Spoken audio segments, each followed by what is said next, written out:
캄보디아의 스캠 사건들이 연일 뉴스가 되고 있습니다. 많은 사람들이 목숨을 잃는 것이 밝혀져서 안타까운 마음과 함께 사회를 공포스럽게 만드는 소식이 연일 들려집니다. 어디서부터 잘못이 시작된 건지 모르겠습니다. 그들을 거짓으로 유혹하여서 불법을 저지르고 심지어는 생명까지도 우습게 빼앗는 스캔 집단이 잘못의 시작점인 것 같습니다. 그런데 그러한 거짓을 받아들이는 사람들도 캄보디아의 경제 상황에 비하여 터무니없이 높은 임금을 받는다는 것을 조금만 생각해봐도 합법적인 일이 아니라는 것을 생각할 수 있을 텐데, 쉽게 많은 돈을 벌고자 진실을 외면하고 거짓된 마음으로 그 자리에 함께했던 그 마음이 출발점인지도 모르겠습니다. 하지만 개인에게 책임을 묻기에는 돈이 그 어느 시대보다 중요한 세상을 만들고 청년들에게 취업할 수 있는 문을 닫아놓은 이 사회의 거짓된 평화가 출발점인지도 모르겠습니다. 그러나 분명한 것은 가해자, 피해자 그리고 그들을 방조했던 사회도 모두 거짓말을 하고 있다는 겁니다. 가해자들이 거짓말을 합니다. 이곳에서 쉽게 많은 돈을 벌 수 있다고 거짓말을 합니다. 쉽게 많은 돈을 벌 수 있는 방법이 있을까요? 피해자도 거짓말을 합니다. 이곳에 오면 쉽게 많은 돈을 벌 수 있을 줄 알았다고, 조금만 고생하면 한국에서는 생각하지도 못했던 많은 돈을 이곳에서 벌 수 있을 거라고 스스로 말합니다. 합법적으로 다른 사람에게 피해 주지 않고 많은 돈을 벌 수 있을 거라고 스스로에게 거짓말을 합니다. 이 사회도 말합니다. 청년들이 고생하지 않으려 한다고. 그 어느 때보다 취업의 장벽이 높은 것은 청년들의 노력이 부족했기 때문이라고 거짓말을 합니다. 그들의 의지가 부족했기 때문에, 노력이 부족했기 때문이라고 거짓말을 합니다. 그들의 노력과 의지가 부족하다면 우리 청년들이 캄보디아까지 내몰렸을까요? 우리는 스스로에게 거짓 평화를 다짐하고 있는지도 모르겠습니다.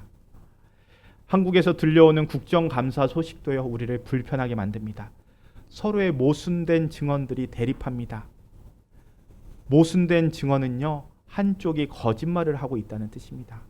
아무렇지 않게 부끄러움을 모르는 사법부와 행정부 그리고 입법부 모두가 대립을 하고 있다면 책임 없는 말이 사회를 얼마나 망가뜨리는지를 우리는 목격하고 있습니다. 그러나 더 우리의 마음을 아프게 하는 것은 그러한 거짓말 한가운데 그리스도인들이 서 있고요, 교회가 함께하고 있다는 겁니다.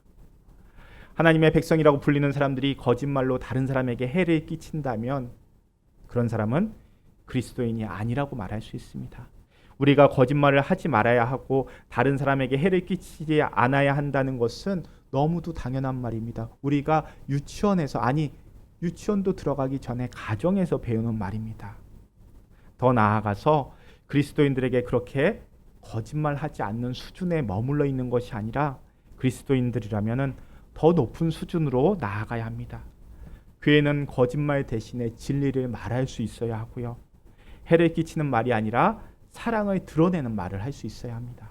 그것을 위해서 우리는 참과 거짓을 구분하는 훈련을 먼저 해야 하고요, 우리 마음에는 사랑이 아닌 다른 것들, 미움, 욕심 덜어내는 훈련을 많이 해야 합니다. 우리는 계속해서 십계명 묵상하고 있습니다. 그 가운데 오늘은요, 9번째 계명 살펴볼 겁니다. 9번째 계명이 뭔가요? 제9는 내 이웃에 대하여 거짓 증언하지 말라. 자, 9번째 계명은요, 우리에게 거짓말하지 말라고 명령하십니다. 그러니까 말에 대한 계명인 셈입니다. 자, 행함 그리고 말, 마음, 이 세 가지 중에서 무엇이 먼저일까요? 아마도 마음이 먼저일 겁니다. 마음에서 말이 나오고 말은 행동으로 이어지기 때문입니다. 그런 의미에서 이번 주일에는 말에 대해서 우리가 함께 묵상하고요, 십계명의 마지막 시간에는 마음에 대한 계명을 함께 살펴볼 것입니다. 오늘 우리는 말에 집중할 겁니다. 말은요, 큰 힘을 갖고 있기 때문입니다. 하나님께서 천지를 지으실 때 무엇으로 천지를 창조하셨나요? 말씀으로 천지를 지으십니다. 말에는요, 힘이 있습니다. 능력이 있습니다. 그래서 우리는요, 하나님의 말씀을 의지합니다. 뿐만 아니라요, 요한복음은요, 천지를 지으신 그분이 곧 하나님이라고 설명합니다. 우리 요한복음 1장 1절 함께 읽어볼까요? 태초에 말씀이 계시니라. 이 말씀이 하나님과 함께 계셨으니 이 말씀은 곧 하나님이시냐. 그리고요, 그 말씀이 육신을 입고 우리와 함께 거하시는 분이 예수님이라고 고백합니다. 우리 계속해서 14절 말씀도 같이 읽어볼까요? 말씀이 육신이 되어 우리 가운데 거하심에 우리가 그의 영광을 보니 아버지의 독생자의 영광이요 은혜와 진리가 충만하더라. 자, 이렇게요, 말에는요 힘이 있고요, 생명이 있고요, 능력이 있습니다. 그래서 하나님의 자녀들은요, 힘이 있는 말, 생명이 있는 말, 능력이 있는 말을 해야 합니다. 반대로요, 말에 능력이 있기 때문에 말을 잘못하면요, 행함보다 더 큰 아픔을 가져옵니다. 생각해 보면요, 우리들이요, 행동보다 말로 더 많은 상처 줍니다. 말이 우리 삶에 더 많이 드러납니다. 그런 의미에서 행동의 기본이 되는 말에 대한 계명을 집중하려고 합니다. 자, 그런 의미에서 우리 다시 한번 9번째 계명 읽어볼까요? 제9는 내 이웃에 대하여 거짓 증거하지 말라. 자, 하나님의 백성으로 살아가는데 가장 중요한 10개의 계명 가운데요, 말에 대한 계명 분명히 하나님께서 말씀하고 계십니다. 10계명은요, 우리에게 거짓 증거하지 말라고 이야기합니다. 여기서 거짓 증거는요, 위증을 말합니다. 그러니까 9번째 계명이 담고 있는 이 거짓 증거는요, 법정 용어입니다. 다시 말해서 재판장에서 거짓말로 증언하지 말라는 뜻입니다. 당시 10계명을 주셨을 때요, 우리가 생각하는 법정의 형태는 분명히 없었습니다. 하지만 사람이 있는 곳에는 갈등이 있기 마련이고 분쟁이 있기 마련입니다. 출애굽한 이스라엘에게도 그랬습니다. 그래서요, 모세가 분쟁을 판단하는 역할을 합니다. 고대 시대는요, 족장들이 그런 역할을 감당했습니다. 그러한 시대 속에서 당연히 모세가 판결하는 역할을 맡았습니다. 그래서 출애굽기 18장을 보면요, 모세가 백성을 재판하느라 아침부터 저녁같이 앉아 있었다라는 말씀이 나옵니다. 그런데 이 말씀은요, 출애굽기 몇 장입니까? 18장이죠. 10계명 받기 이전 모습입니다. 이스라엘은요, 10계명을 출애굽기 20장에서 받습니다. 그런데 이 말씀은 18장이죠. 그러니까 이스라엘은 이미 사람들이 시시비비 가리는데 재판의 형태를 갖고 있었다라는 뜻입니다. 그러니까 제9계명은요, 재판에 관한 용어라고 볼 수 있습니다. 그런데요, 재판의 형태가 지금과는 조금 다릅니다. 지금처럼 CCTV가 있는 것도 아니고요, 또 통화 기록이 있던 시대도 아닙니다. 그럼 재판의 가장 중요한 근거가 무엇이겠습니까? 증언입니다. 말입니다. 한두 사람이 입을 맞춥니다. 저 사람이 죽였습니다. 이렇게 발언하면요, 그 사람을 살인자로 만들 수 있는 힘이 있었습니다. 레위기에 보면 사람을 쳐 죽인 자는 반드시 죽이라고 적혀 있습니다. 그러니까요, 거짓 증언은 무고한 사람을 죽일 수 있는 무서운 힘이 있었습니다. 그래서 말씀하시는 겁니다. 거짓 증언하지 말라고. 거짓 증언이 얼마나 무거운 것인지를 말하고 있는 겁니다. 뿐만 아니라요, 우리는 조금 더 넓은 형태로 법정에서 뿐만 아니라 우리의 삶의 자리에서 모든 형태의 부정적인 말, 거짓말 하지 말라는 의미도 함께 담겨 있습니다. 거짓말로 다른 사람에게 해를 끼친다면 그런 사람은 하나님의 다스림 밖에 있는 사람이다라는 뜻입니다. 우리가 거짓말을 하지 않고 다른 사람에게 해를 끼치지 않는 말을 해야 되는 것 너무도 당연한 말입니다.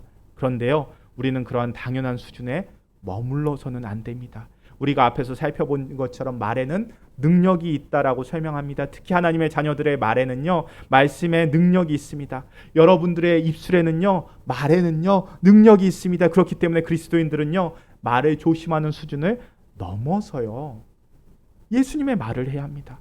우리는 거짓말 대신에요, 진리를 말해야 하고 해를 끼치는 대신에 사랑을 드러내야 합니다.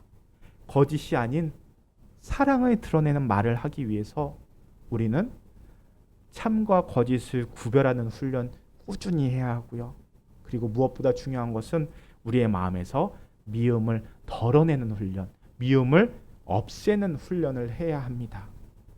신약의 말씀은요, 이러한 말에 대한 경고를요, 더욱더 엄중하게 경고합니다. 특히 오늘 봉독한 야고보서의 말씀에서는요, 말에 대한 가르침을 갖고 있는데요, 무섭습니다. 말이 소중하다는 거 우리는 너무나 잘 알고 있습니다. 말 한마디에 천냥빚을 갚기도 하고요. 말 한마디에 사람을 살리기도 하고 죽이기도 할 수 있습니다. 말이 우리 자신 또는 우리의 이웃의 생명을 좌지우지합니다. 그래서 성경에서는요, 말에 관한 교훈을 많이 담고 있습니다. 우리는 이러한 성경의 교훈을 따라서 말 잘해야 됩니다. 앞서서 말씀드린 대로 우리 진리를 말해야 하고요. 또 사랑의 말을 해야 합니다. 살리는 말을 해야 합니다. 그런데 말을 하다 보면요, 그런 말 하지 않고 쓸데없는 말, 해로운 말을 하게 됩니다. 거짓말, 다른 사람 해치는 말을 하게 됩니다. 이것 때문에 야고보서는요, 먼저 우리에게 하는 경고가 차라리 말을 하지 말라, 말을 적게 하라 권면합니다. 우리 야고보서 말씀 1장 1절 2절 말씀 함께 읽겠습니다. 내 형제들아, 너희는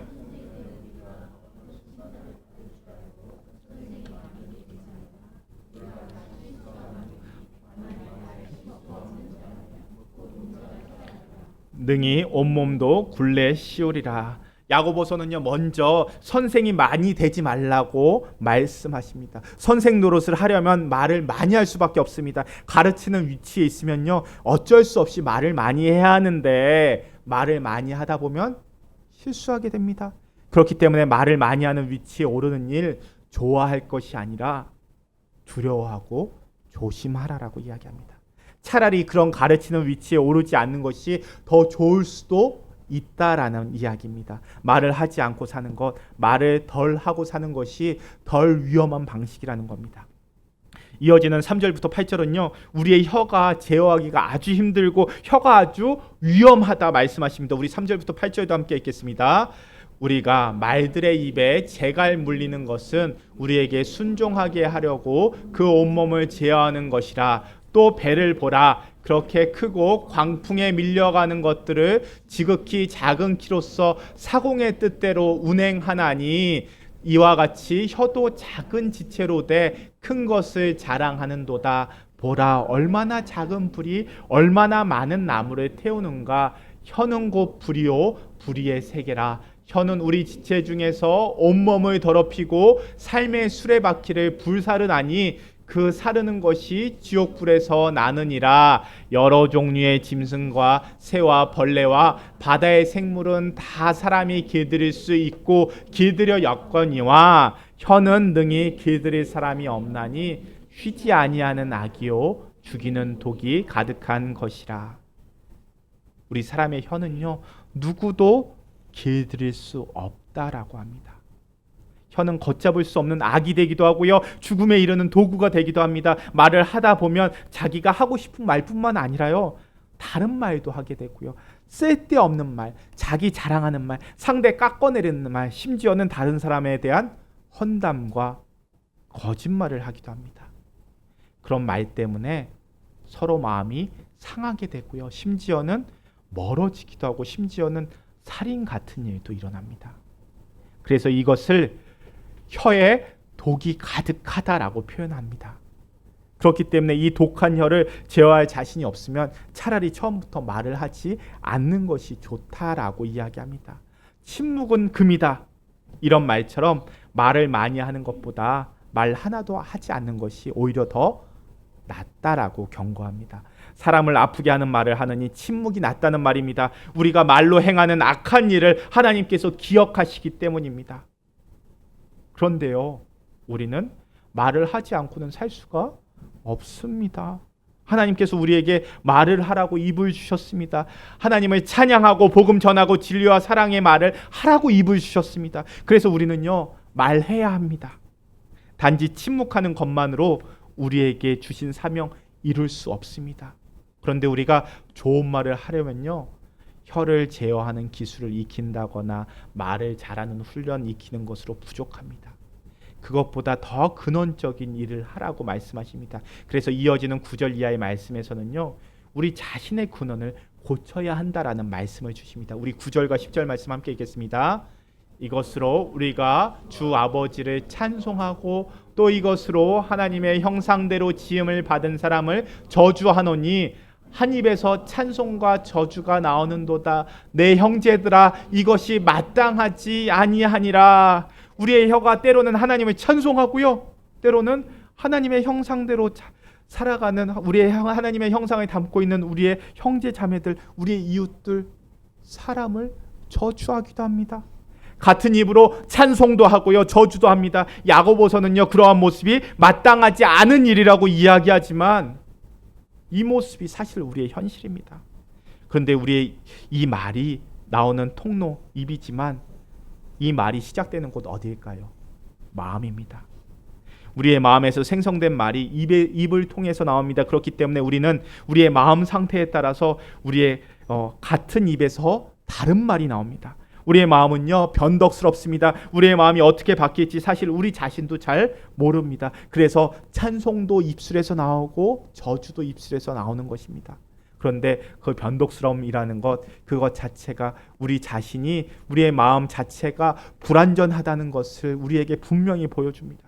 그렇기 때문에 성경은요, 말뿐만 아니라 마음에 관해서 이야기합니다. 오늘 봉독한 예레미야 17장 9절 말씀, 우리 9절 말씀 한 절 같이 읽겠습니다.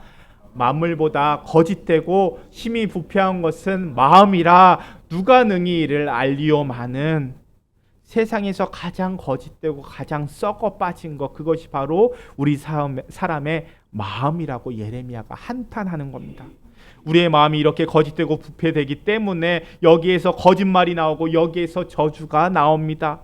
예수님은요, 우리 마음에 있는 더러운 것이 우리의 입을 통해서 나와서 우리를 더럽힌다라고 말씀하시기도 했습니다. 그래서 우리 입에서 오직 한 가지 말, 이 찬송만 나오게 하는 것은 우리의 말, 이 말의 근원이 되는 우리의 마음, 이 마음이 거짓되고 부패된 우리의 마음이 고쳐져야 한다라고 말씀하시는 겁니다. 선지자 예레미야는요, 이 마음을 사람 스스로 고칠 수 없기 때문에 만물 중에 가장 거짓되고 가장 부패한 것, 우리의 마음이라고 한탄합니다. 우리의 마음을 고쳐야 하는데 사람이 자기의 마음을 고치는 것이 불가능하다고 이야기합니다. 그러므로 마음을 고쳐서 오직 한 가지 말, 찬송의 말만 하는 것은 불가능한 일입니다. 우리가 요즘 10계명 묵상하고 있습니다. 오늘 우리가 묵상해야 할 계명은 원래 7계명과 8계명입니다. 행동에 관한 계명입니다. 지난주에 살펴본 내 부모를 공경하라, 그리고 살인하지 말라. 그 다음 계명이요, 간음하지 말라, 도둑질하지 말라. 모두 행동에 관한 계명입니다. 모두 어떤 행위를 하거나 하지 말라고 이야기하는 계명입니다. 그런데요, 10계명 가운데 말에 관한 계명 2개 있습니다. 하나는요, 여호와의 이름을 망령되이 부르지 말라라는 것이고요. 또 하나는 오늘 묵상한 이웃에 대해서 거짓 증언하지 말라는 계명입니다. 문제는요, 행위를 통제하는 것보다 말을 통제하는 것이 훨씬 더 어렵다는 겁니다. 앞서서 말한 대로 우리가 말을 하다 보면요, 의도치 않은 말이 나오게 되고 생각하지도 않은 말이 나오게 됩니다. 그런 의미에서 말에 대한 계명이요, 행동에 관한 계명보다 지키는 것이 더 어렵습니다. 그렇기 때문에 행동을 통제하는 것보다 더 지키기 어려운 것이 말에 관한 계명입니다. 그리고 우리는요, 다음 시간에는 말에 대한 계명보다 더 지키기 어려운 계명, 마음에 대한 계명 묵상할 겁니다. 탐심 품지 말라고 하는 계명, 그러니까 마음을 통제하라는 계명입니다. 그런데 우리의 마음 어떻게 통제할 수 있겠습니까?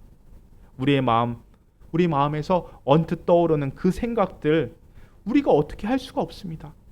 탐심 품지 말자, 미워하지 말자, 아무리 굳게 마음을 먹어도요, 마음에서 순간순간 떠오르는 것들 우리가 어떻게 할 수 없습니다.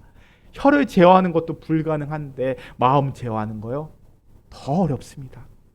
우리가 묵상하고 있는 10계명은요, 우리가 바르게 사는 길, 하나님의 백성답게 사는 길을 우리에게 보여줍니다. 그런데 다른 한편으로는요, 우리가 계명을 하나하나 꼬집고 묵상하고 내려갈 때마다 우리의 힘으로는 하나님께서 주신 계명 지킬 수 없겠는데? 라는 생각을 깨닫게 됩니다. 특히 10계명의 마지막 부분에 있는 이 말에 대한 계명, 그리고 마음에 대한 계명은요, 우리로 하여금 우리 자신의 한계에 대해서 깊이 성찰할 수 있게 해줍니다.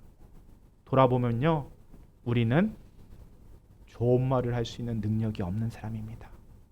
우리는요, 좋은 생각을 품을 수 있는 능력이 없는 사람입니다.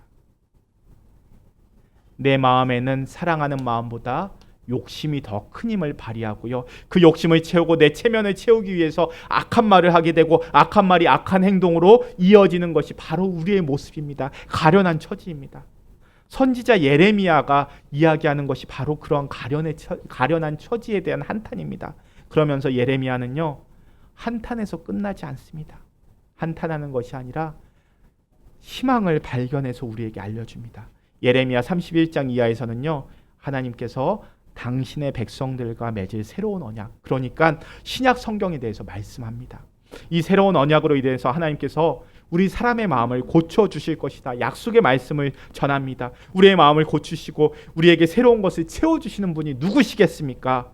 말씀이 육신으로 입고 오신 바로 예수님입니다.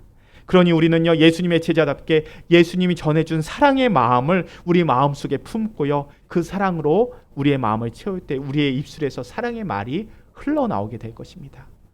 단순하게 거짓말하지 않는 수준을 넘어서 사랑이 드러나는 말을 할 수 있게 될 것입니다. 그래서요, 우리 한 주간은 이렇게 훈련하셨으면 좋겠습니다. 예수님이시라면 이때 어떤 말을 하셨을까? 생각해 보는 것, 우리의 마음을 예수님으로 채우는 방법입니다.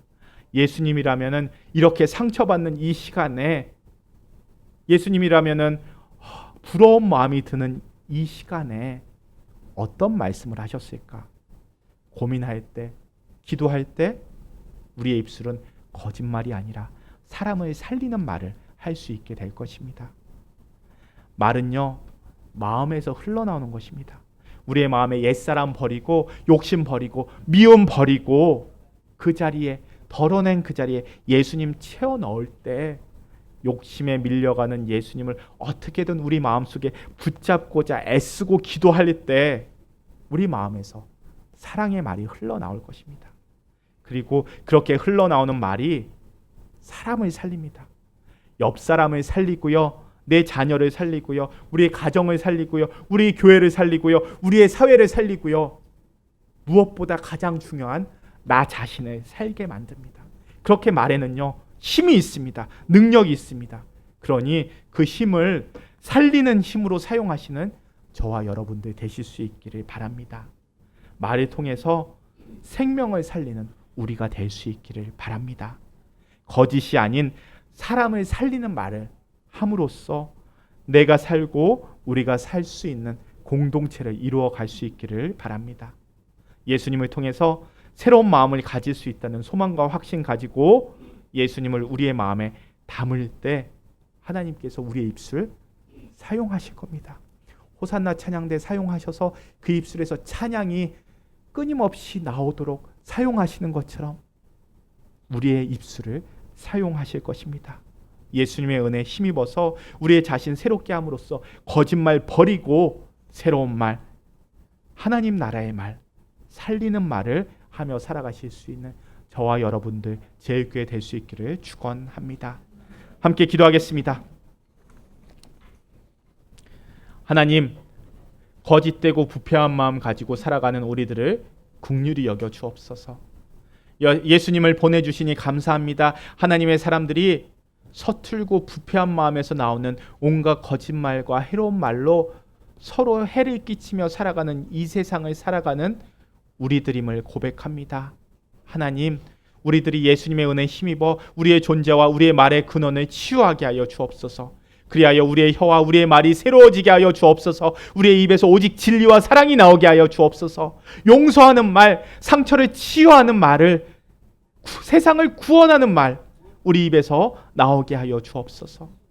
그런 말로 온 세상을 구원하시는 주님의 복음 전하며 주님의 뜻을 이루며 살게 하여 주옵소서.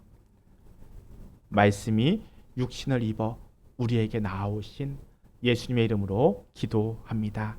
아멘.